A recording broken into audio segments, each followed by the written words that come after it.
Shalom. I want to start off by giving all praises to Yahweh, Bahashem, Yahweh Shai, Bahashem, Recha, HaKwadash, double honor to our apostles who are elders who rule well. Blessings and salutations to you brothers out there teaching and enduring truth and sincerity. This Rob Amar from the Nebraska camp. And just wanted to go over a quick little lesson, highlighting, as you see in post-production, I got the Strait of Hormuz, and there's another strait that's in Yemen called the Bab el-Mandab, which is the other strait. And pretty much they're contemplating, or they're pushing, Iran is pushing for Yemen, which Yemen has shot at Riyadh, or the Saudi Arabia. I believe there's like a funeral that happened, so there's like some internal beef. But the only reason why Yemen is not closing it is because it'll put a lot of pressure on their heads. Okay, but now that your elected official has bombed Iran, you know what I'm saying? It pushes more in that direction, because Iran is the one that's asking Yemen to close it. Okay, and once that closes, pretty much all the oil comes from, a lot of that oil that comes from the Hormuz Strait goes around and gets into the Bab el-Mandab Strait. This would cut off Europe, okay, which is going to be a big problem, which is why I believe why America's getting involved in trying to push to cripple and make Iran submit in that version to making a deal with them, so that they don't close that other strait, which will totally cut off their allies, Babylon's or America's allies. Okay, so read this article. I'm going to get a precept in the midst of that, of course. It says Matthews 24 and 6, it says, "And ye shall hear of wars and rumors of wars. See that ye be not troubled, for all these things must come to pass. But the end is not yet. For nation shall rise against nation, and kingdom against kingdom, and there shall be famines and pestilence and earthquakes in diverse places." And we're seeing earthquakes all over. We're seeing earthquakes in South America. We're seeing earthquakes, in the eastern part of the hemisphere. We're seeing earthquakes, not earthquakes, but rumors of wars. We're clearly seeing that, from Iran and Ukraine. Russia and Ukraine to Iran and Israel, Palestine and Israel. Not Hormuz, but Lebanon and Israel. Cuba, Venezuela. Okay. There's a lot going on in Africa with the NATO. All right, so there's a lot going on across the four corners of the earth. All right. But again, the end is not yet. The pot is not even at a rolling boil yet. Okay. So I want to get this article.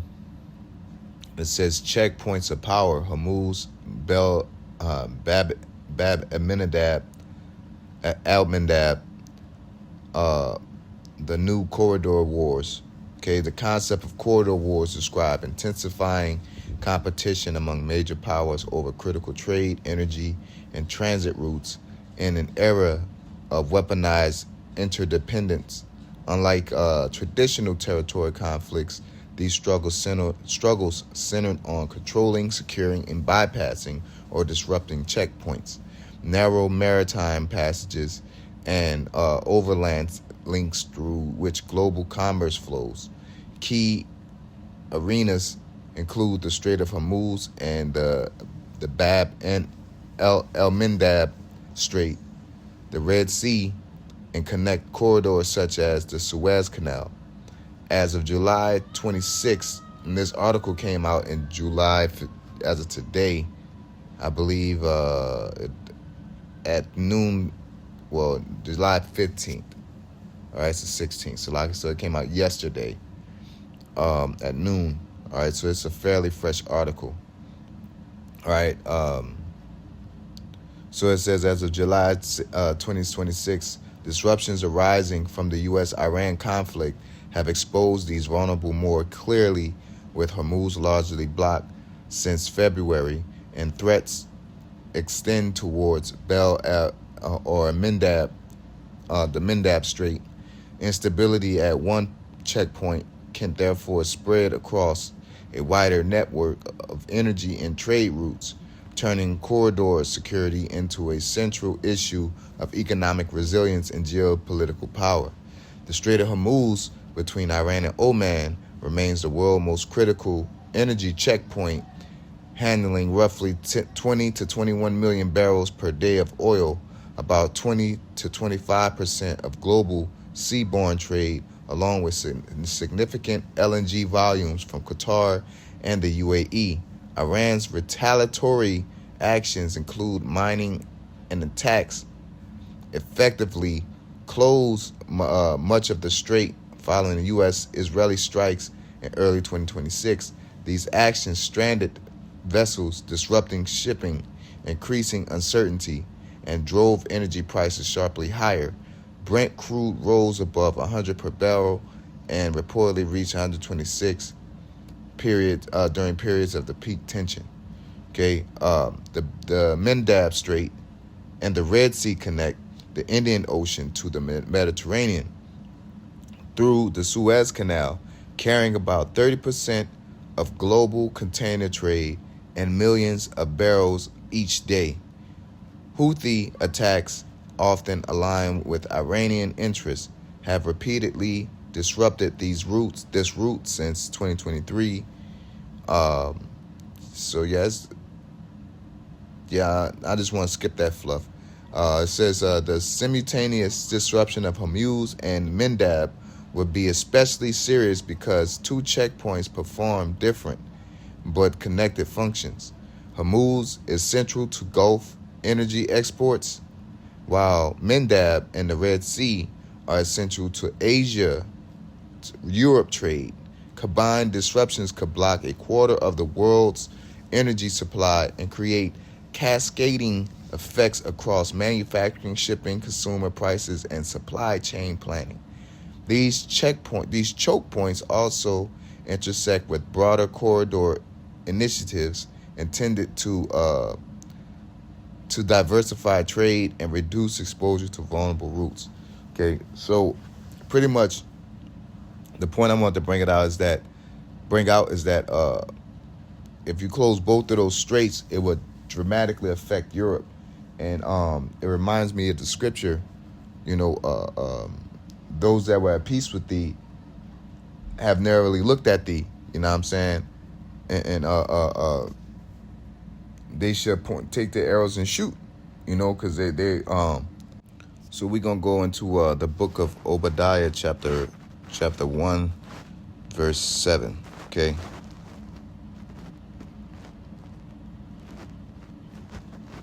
It says, I'll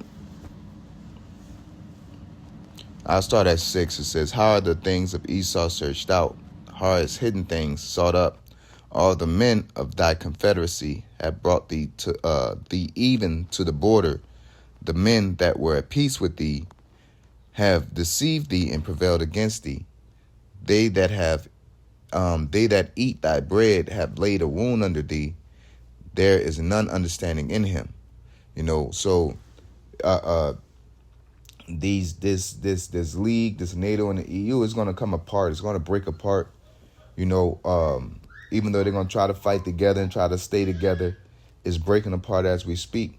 Between these elites that are trying to push for war, but the government, because the government and the elites are two different entities. People have to understand that. The government as a whole may not want something because it's bad for the government, but the elites want something that the government may not understand because they're trying to chase for world dominance, right? So they want a war, but it'd be bad for Europe for them to starve them out, but the elites like, oh, they'll be okay. You know, the rich are going to be okay. And the government's like, nah, our country's going to fail. You know, not knowing, what they know that, MOTB and trade and all that. You know what I'm saying? But again, the government and the elites are two different entities, and they don't agree all the time. Okay, the government, the elite uses the government to manifest what the elites want to do. Okay, and the bulk of these countries are in the pockets of these elites through central banks, so they're pretty much tapped in. Even though things may hinder them, and that's what happens when you make a deal with the devil. Okay, so get this next precept. We're gonna go into Jeremiah.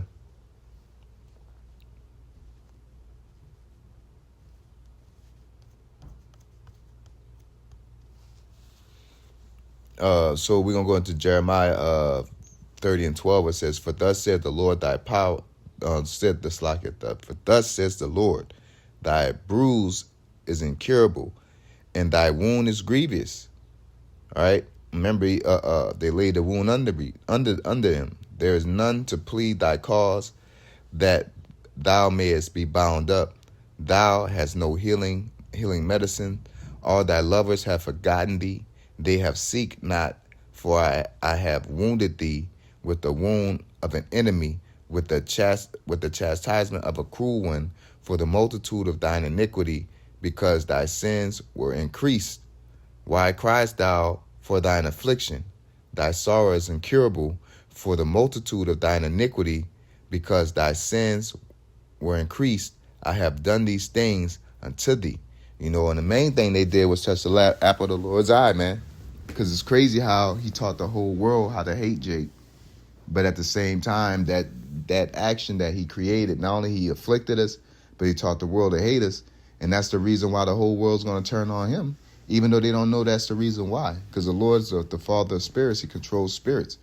All right. And he's inciting these nations to turn their back on the